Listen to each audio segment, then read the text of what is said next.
We see young couples in today's society who go in and out of relationships, and we wonder, what are the secrets to lasting love?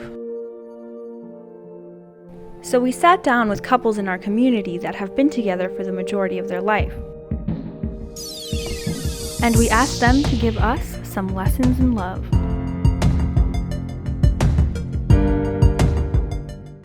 Love is hard to explain. There's a lot of definitions for love. I mean, you love in different ways. You love your friends, you love your children, you love your parents. But the love you have for a spouse is a different love because there has to be more than love there. There has to be a lot more. Love is 100% giving of self and thinking of the other person. Being able or wanting to do anything that you can possibly do for the other person and having them do the same for you. Because you never know what you're going to be called upon to do. So. Well, for me, it's not walking around with hearts and flowers above my head all day, but for me, it's kind of a lively relationship that has its ups and downs. Love is an action that surrenders itself for the sake of another. I kind of knew that he was the one. It took a while, I have to say. I wasn't sure for a while, but the more that I was with him, I realized that he did have the same goals that I had. We both basically wanted to have a home, have a family. We were both working at the time, and we knew that that wasn't going to change. So, and we just felt like, as years went by, that we would attain those goals. He was in a car accident. He was on his way to see me. It was in a serious car accident. And when I realized that, I said to myself, oh my God, I couldn't live without him. And so that's how I knew. And she lived in Upper Manhattan in New York, and I lived on Long Island, and it was about a 40-mile trip. And I made it 7 nights a week, right? And I realized if I'm doing that, there must be more to it than just a trip, right? I thought I was doing the right thing. We just had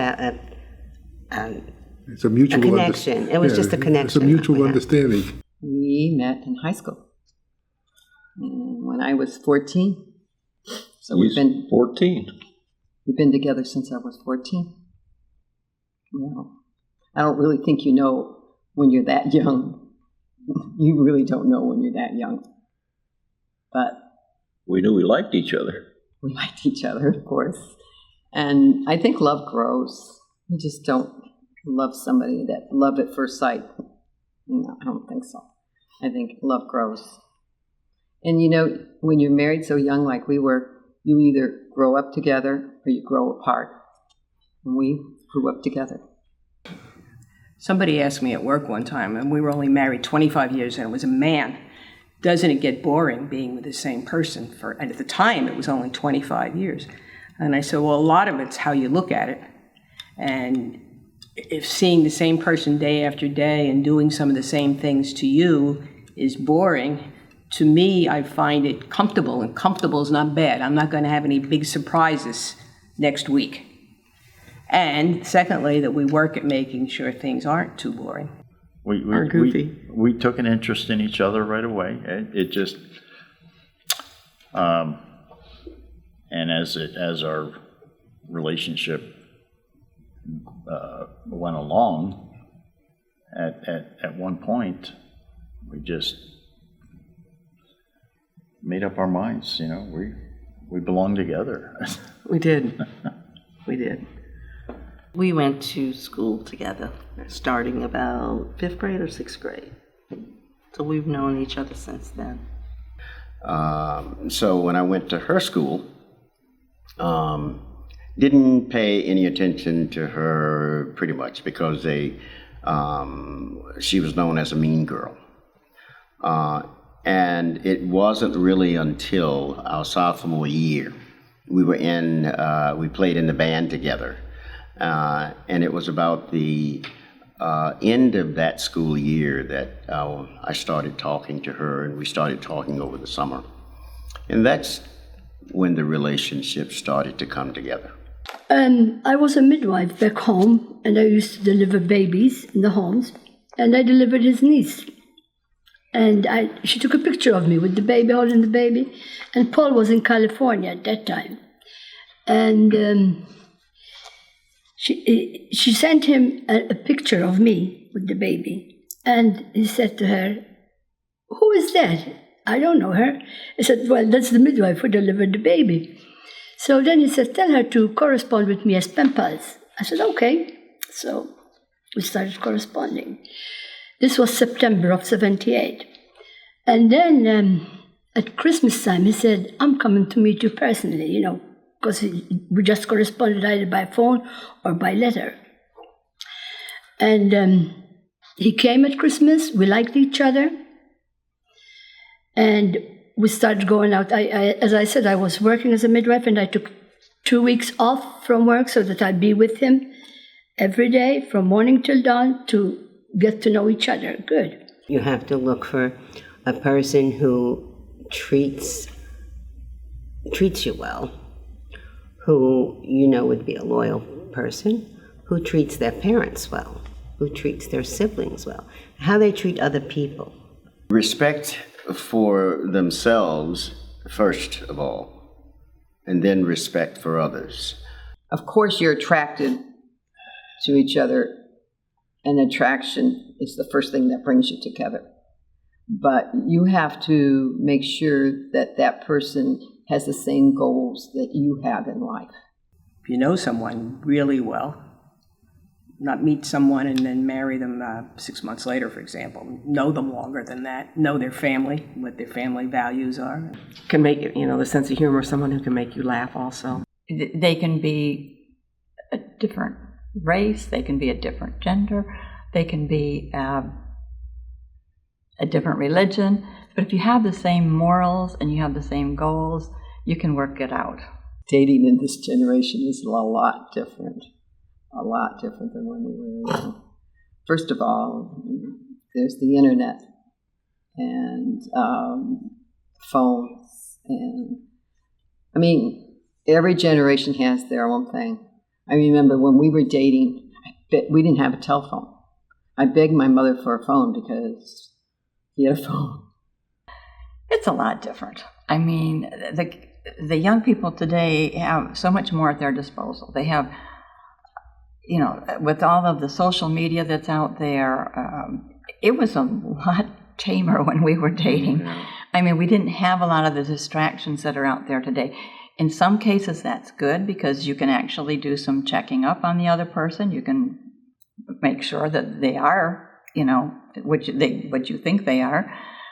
But I think, on the other hand, it was a little easier to date when we were younger. I think life was simpler, let me put it that way. Social media is kind of a misnomer, because it's more like anti-social media. You see people sitting together, paying no attention to each other. Right. You could probably ask them what the other one is wearing, and they couldn't tell you. They couldn't tell you. And social media has its place, but it has taken over. Too much. Yeah. You have to have conversation. You have to have interaction with each other, and conversation and communication. And social media stops that. It just interferes. Accountability, responsibility. I would not dare go to her home to take her out on a date without, first of all, contacting her mom, her dad. Okay. In fact, even when I would call her, I had to go through mom or someone there, because basically we didn't have the texting and so forth and so on. Today, social media, in a way, bypasses mom and dad, because you don't need to go through mom and dad to talk to the daughter or to set up a date or whatever the case may be. There's going to be disagreements and arguments in a marriage, but that's not the end of the world. No. If you want, you have to resolve it You have to be adult. You both have to be adult enough to sit down and discuss it and not carry a grudge. So you deal with conflict in a marriage by, first of all, not letting the sun go down upon it. The next day it's gone. Don't hold on to it. We have had plenty of arguments through our married life, but they're not the type of arguments where you hate each other afterwards. Hate never enters into it. You may say it for a second, but hate never enters into it. It's just part of everyday life. Sometimes you have to walk away from it and come back and readdress the conflict. I think that in a marriage you have to pick your battles. I think some of them are going to be major decisions, some are minor things that you're not going to agree on. Never go to bed mad at each other. Yes, and if a person's doing something that bothers you, you want to make sure you mention it to them in a nice way and see if you can't change their ways, or maybe you're doing something wrong, So you got to be open to what you want to do in that situation. After a while, I've learned over the years, don't sweat the small stuff. The most important thing to making a relationship last, I think, is, first of all, financial. I think you have to have the same financial goals, and I think that's where a lot of people make their mistake. Well, one thing is that you have to get to know the person, and that comes with time. It is not a short relationship. You have to look at their family as well, because you are marrying into that family, and where they come from is what you're going to get. Whatever's in the house, that is going to be a part of that person's personality. So you really do have to get to know the person and their family. I think also that you have to realize that you are a team. Once you're married, you are a team. So as children come along, or as mishaps come along, you have to, work it out together. You're always going to have some differences of opinion when you do things, but you have to be able to at least have one common path in the end. Hold on to each other through the storms of life. Get to know each other well. You should know each other well. I feel you should have a little bit of a courtship, a little bit of time to get used to each other first. And it's not I, it's we. It's always we, not I. To be kind, loyal, honest, to talk to each other and talk over, any problem and try to settle it between you. A relationship, especially in a marriage relationship, they used to say it's a 50-50 proposition. Well, that's the reason that 50% of them fail, because marriage is not a 50-50% proposition. I see that as a 100-100. Each person has to bring 100% of themselves to give to that relationship. That is the only way that it's going to work. When young people do enter into a relationship, it's difficult when they're young for them to think, beyond a few years, 5 years, 10 years, certainly not into the 40 and 50 year range. But you have to think about this person long term. Would you be willing to take on a lot of extra responsibility if something happened to this person and this person became disabled or something and you had to take on more? Would you be able to do that? Do you agree on having children or not having children? How many children? Things like that. So, you have to my point would be for young couples, take it slow and be sure, or as sure as you can be. Sometimes I think young people want to get married because they're thinking of that big wedding and how the party and all the neat stuff about that. I think that's where they make the mistake. We got married in a lawyer's office. In another state. She was too young to get married in Illinois. So I think that you have to think about, get past that and think about what the future is going to be and talk about it. Do you want children? Do you not want children? I mean, today's is a lot different than when we were. Back when we were, you always couldn't make that decision. It just happened. But today, you can make that decision. I think this is something you need to talk about before. You know, you first meet a person, you say, oh, I like this. You form in lust. Lust is not what carries through. You have to meet somebody, think about what the future is going to hold, whether you can live together, form a family, and build a life together. So you have to really look into the future, see the way that person treats their family, see the way they treat people in general, and think, well, okay, I can form a relationship with this person. It's not always an easy road, but you keep going, keep on keeping on. You should be sure of that commitment when you make it. Many of the children or youth do not have respect for themselves. So they do not respect themselves. So they have a tendency of not having any commitment to each other. So if someone else comes along, bam, they're over there or they're over here. And that does not work out for any longevity in a relationship. And a relationship is a lot more than just sex. Also, it has to do with caring for another person and thinking about the things that you do that affect the other person too. Here in America, we have a huge divorce rate, and we didn't see that as an option when we got married. We were going to get married and be together. And so that's one reason, I suppose, that the marriage lasted 54 years so far, almost 54, is that we just decided to make it work. People say, well, you know, if you've got a bad background or something, they're brought up to... We were both brought up in broken homes. And when we were young, we vowed to each other that this was going to last and we would not ever have our children from a broken home. If divorce has to take place, I think the only reason for divorce should be if the apartment is, or the house is burning, you get out. And if it's such intense hatred and bitterness and fighting, then you, for your own life, you have to get out of that. But otherwise, you can work things out. Life is a challenge for everything. Divorce is necessary if there is abuse in the marriage.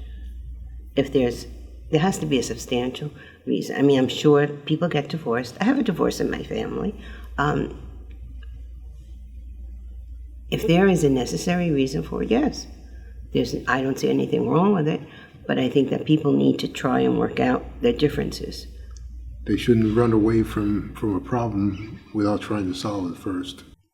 If you want it to work, if you're fully committed to your marriage and your family, it will work out. Children changes your life.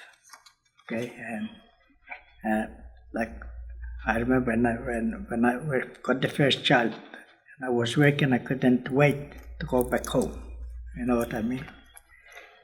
But they change your life, and you have to adapt to the children rather than children adapt to you. We find out that children are not products of what they hear, but they're products of what they see. So we had to demonstrate. And that was important that we were ready to have those children, because it meant that we were able to give more attention to them. It changes the focus of the family unit. Now you got a little person to take care of. We used to call that when the kids were little. We'd say we're going to coffee talk, and that's when we would discuss the kids. You know, we had a motorcycle, and we jumped on the motorcycle and we went over to the coffee shop, and that's where we sat and discussed our problems. And love is more an agape kind of relationship, meaning a higher form of love, meaningful love, a lasting love. There is the erotic kind of love involved in relationship. There's a philia, which is kind of brotherly, sisterly love, because you're also supposed to get along besides living together. And So it has many forms, and English has only one word for it, love. Greek at least has sterge, agape, philia, and so they can fine-tune it a little bit more. But You know when you're in love because you feel deep down in your heart that this is the right person. You know, the way he talks, that he's gentle. how do you know when you're sick? You just know it. You feel it. You feel it, yes. When I have something that happened and I can't wait to tell him. That's true. You know, somebody's got your back no matter what. You have to trust. And that is one of the most important things in a relationship. He trusted me to go out with my friends because we've known each other, and there are just certain rules that he knew that I go by. And I knew that there were certain rules that he goes by. There's a time and there's a place for everything. You can have time for your friends, and you have to make sure that you have time for your partner. When you find someone that you love or that you care about, you want to be good to them. And I think that sometimes the young people are always looking for something more. There's someone better down the street maybe, so they'll go look for them, and instead of dealing where they are. You have to have separate interests and mutual interests, because you can each bring to the partnership something special instead of just, you have to have interests separate from each other. You have to trust each other. Trust and respect. That's very important. And to be loyal, not to tell lies or, just be loyal and honest. And everything will work out fine. To have and to hold. To have and to hold. For better, for worse. For better, for worse. For richer, for For rich or for poor. In sickness and in health. In sickness and in health. until death do us part. Until death do us part. You may kiss the bride.